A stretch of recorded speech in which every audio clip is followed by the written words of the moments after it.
On nous avait dit à la Saint-Vincent, l'hiver meurt ou reprend. Bon, bah, a priori, il a repris. Salut à tous, j'espère que vous allez bien. Nous sommes dans les Vosges ici, sous la neige, et pour le potager, bon, on va se calmer un petit peu. On a encore une chance de se rattraper, puisqu'il y a un autre dicton qui dit que la veille de la Chandeleur, l'hiver se passe ou prend rigueur. Donc on verra ça le 2 février. Bon, la neige en tout cas, c'est pas exceptionnel.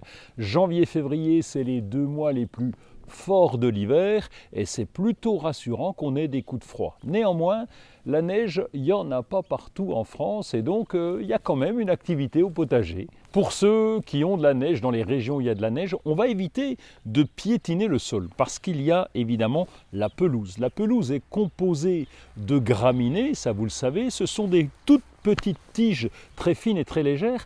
Avec le froid, elles sont très cassantes, et lorsqu'on piétine sous la neige, eh bien on va les abîmer, les casser, on peut même les déraciner un petit peu et ça se verra au printemps et ça pourra faire des trous qu'on devra regarnir. Donc limitez votre passage sur le gazon quand il y a de la neige, et puis au printemps, si vous avez le temps, mais là c'est si vous avez le temps, l'idéal serait de passer le rouleau, mais ça c'est pour les puristes. Un autre inconvénient pour la neige, c'est qu'elle est capable d'être lourde, évidemment, plus elle est humide et plus elle est lourde. Et là, on va secouer les branches des arbustes et des arbres les plus fragiles lorsque c'est à notre niveau, de façon à éviter à ce que les branches puissent casser sous le poids de la neige. Il y a quand même des bons côtés à la neige, c'est qu'une bonne couverture de neige va garder le sol à 0 degré. C'est ce qu'on appelle l'effet igloo. Ça veut dire qu'à 0 degré, on peut toujours avoir une activité microbienne au niveau du sol. Et puis c'est un bon repère pour les plantes qui ont besoin de ce petit coup de froid, de cette neige, pour se repérer. Les plantes ont l'habitude d'avoir, surtout en ce moment, du chaud, du froid, c'est un peu mélangé. Là c'est clair, il y a de la neige, on est en hiver. Et la neige est importante pour le sol parce qu'elle va apporter également de l'azote. Je ne vous rentre pas dans les détails, mais la neige est très bien. Et quand elle va fondre, eh bien, elle arrosera progressivement le sol. Donc c'est très bon pour les nappes phréatiques. Pour ceux qui ont une serre, évidemment, il n'y a pas de neige dans la serre, enfin j'espère, c'est qu'elle est fermée.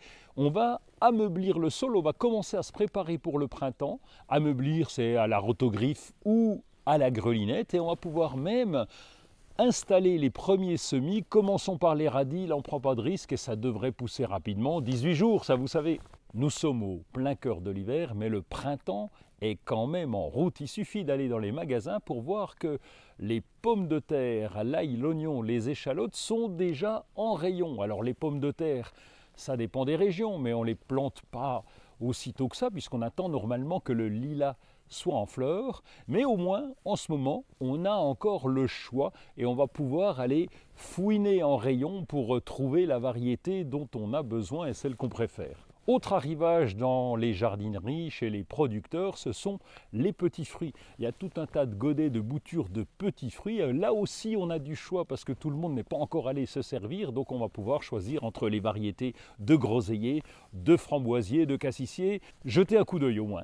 Les stocks ont été refaits dans les jardineries chez les producteurs aussi pour le rayon graines. Et là, le choix est vaste, il y a de la quantité. Comme pour le rayon carré potager, où là, vous allez choisir les carrés potagers dont vous avez besoin. En fonction des régions, on va aussi faire germer les patates douces. Alors les patates douces, vous les connaissez, vous en avez peut-être gardé de l'an dernier.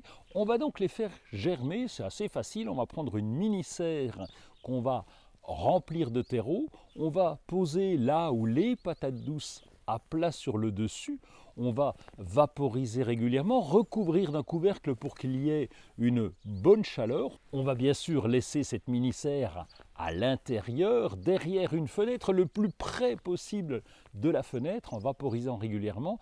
La patate douce va germer progressivement, on pourra la mettre dès les beaux jours au jardin, évidemment, en fonction de votre région. On rappelle que la patate douce a besoin de chaleur et de soleil.